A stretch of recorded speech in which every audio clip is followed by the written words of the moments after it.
Isang mapagpalayang pagbati, mga kasama ng mga base militar ng US na magsalita at magprotesta. Base militar ng US ay para sa ating kapayapaan. Tunay na naglilingkod sa ating bayan. Kaya ang paalala sa ating laban ang ating mga bayani at ang hamon We are here to condemn the U.S. for its expanding U.S. military operations and presence in the Philippines. We are here to condemn the U.S. acts of aggression in West Asia and other parts of the world.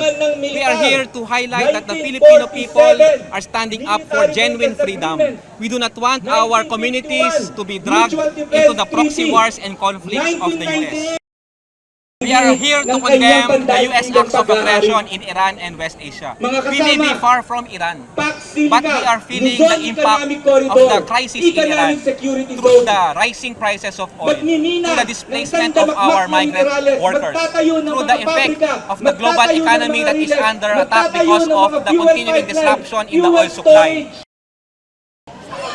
The Filipino youth calls for genuine independence, and for that to happen, the United States has to step off Filipino land and has to take away all the policies that are continuously influencing and are being used to benefit them, not us.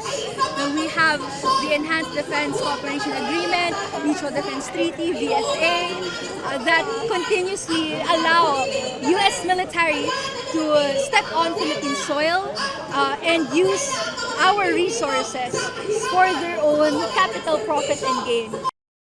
Mamamayang Pilipino, we are protesting on the occasion of the so-called Philippine Independence Day, especially now that we are not truly independent, that the United States under Trump still considers the Philippines as its colony. They want to put bases, troops, missiles, and now war production hubs in our country under American law with full immunity for American forces. This is really contrary to any claims that we are independent and that we are sovereign.